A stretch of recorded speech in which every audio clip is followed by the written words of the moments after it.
7, 6, 5, 4, 3, 2, 1. You'll never have the sacred stone. Hey, it's Wayne with HaveToFlip.com.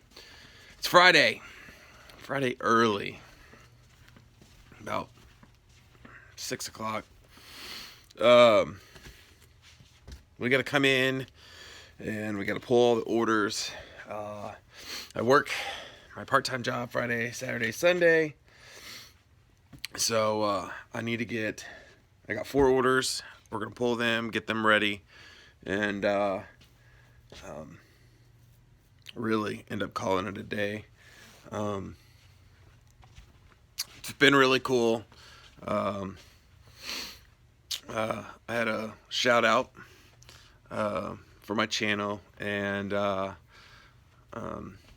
with Landshark's help, we reached 1,000 subscribers. So super awesome.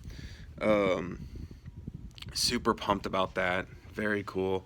There's been 2 videos out so far, and wonderful comments coming in. So I'm glad. I was really not sure about putting all that out. Last thing people want to watch is something depressing. So but it seems to be well received. So it's awesome. I'm gonna keep telling you where I'm at. We're gonna have to get to a point we're at the lowest so that we can go back up, I guess. So with those, we did raise a percentage, so we're running about 26% right now. Hopefully it's the direction that we need to be moving. I still have not ran a sale. I still have not ran any promoted listings. We're just going to keep it the way it is. Right now it's working, so it hasn't been. So why mess with something that's working? So until I feel the need to start experimenting with sales and promoted listings again, I'm going to leave it just the way it is. So I am still debating stuff in my head about how I'm going to move forward with my second store.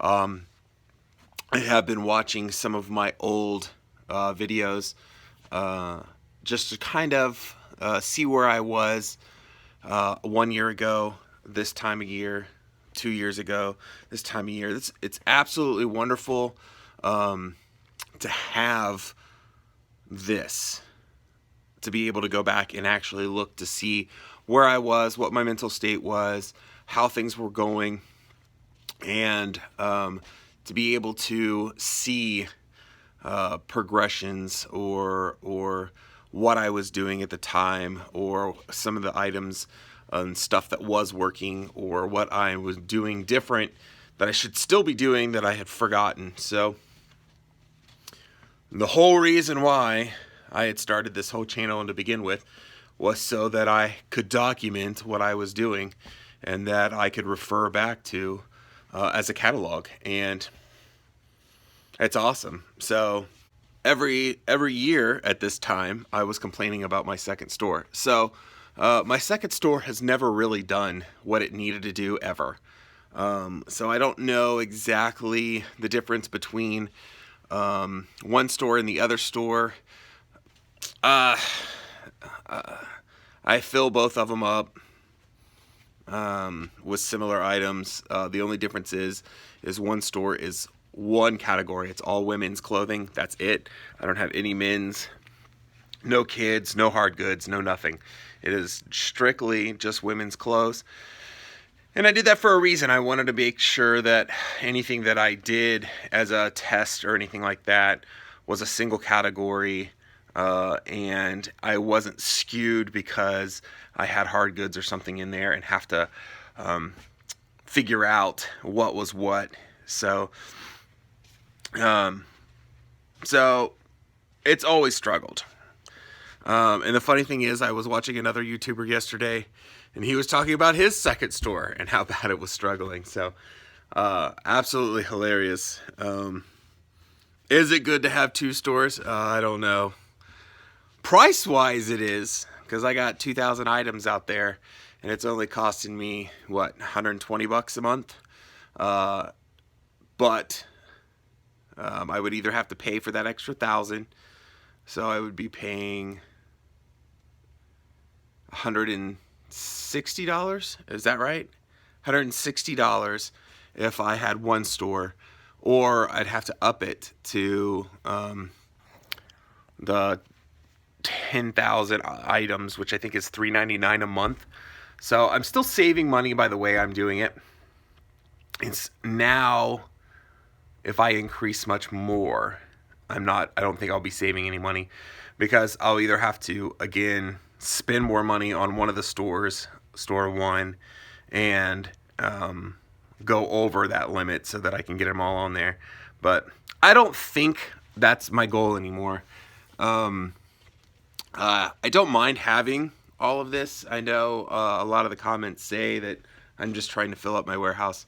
I haven't really had items that haven't sold. Yes, I've had them for 3 years, but those same items that I've had for 3 years, I'm still selling. So, yes, it's taking a long time. And am I making money on them? If you look at overall counts of how much I pay to have them listed, probably not. But what I'm thinking is I want to move a lot of my used clothes over to Poshmark, which is free to list. It's just how much room I have in here. So, can I fill 1,500 square foot full of stuff that's fast movers and be able to do it myself? Probably not. Probably not. Not if they're fast movers. I mean, if I fill this thing up and I'm sending out hundreds of packages a day, I don't have the time to source, pack, list, and get it ready all by myself. So what's nice with having all of this is I have it. It's there. Yes, it doesn't move very fast, but on Poshmark, it's not going to cost me anything to have that there. So I think when it's time, Store 2 is going away. The only thing I'm going to miss is that extra $50 every quarter. So, but I'm going to be saving that much, so I can buy whatever I want to buy off that stuff. When it's time to renew Store 2, I really think I'm going to do away with Store 2. So what I need to do, figure out that and start weaning a lot of that stuff off and back onto Poshmark, and focus more on the items that really do sell and the hard goods and retail arbitrage and the books. The only thing that I have found more than anything is time. That stuff does take time. The research does take time. Finding the items do take time. And the way I have been doing it doesn't. I bring in massive amounts, photograph it, stick it out there. I always have stuff. I don't ever have to worry about not finding stuff. I'm only sourcing 1 or 2 times a month, and then I can bring in the volume and work it. Now, that being said, doing the same practice over and over again and expecting different results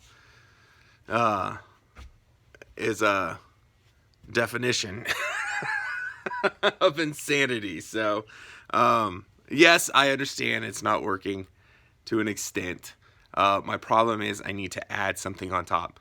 So instead of going to the bins twice and getting 400 items that I'm putting out there, I still want to do the bins, get the 200 items, and then go out and source that other, 50 items that's going to sell immediately, and do it that way. But that's down the road. I mean, I got to get what I have listed. I got to get that 25% up to where I need it again, so that I'm not just covering bills.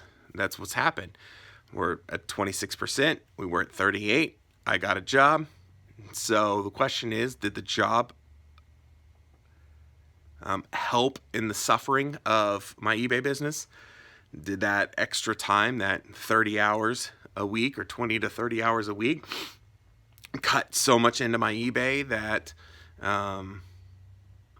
it's suffering more than what it was? So it's definitely stuff I have to look into. I've only done it for a couple months. It's during the holidays. I was sick. So there was a lot more factors into it than just me working. So 2020, the beginning, is going to tell a lot. Things shouldn't pick up for the next couple months, and after they start picking up, it's going to make a difference. So January, February is going to really show me whether I can keep up with it, with the part-time job, and get it to where I need it before those March, April really good used clothes months come in. So that's it for today. Man, I got to get off this and get it done because I got to go work. So until next time, I hope everybody's sales are freaking rocking. I hope your New Year's was awesome. I know these are running a little late. Like I say always, as soon as everything gets caught up, you'll be back to live. So until then, peace. Unfortunately, all good things have to come to an end. And here we are. So if you liked the video, please give me a thumbs up. And if you'd like to continue to follow my journey, make sure you subscribe. So until then, I'll catch you on the flip side. Good night. Goodbye. See you later. Toodaloo.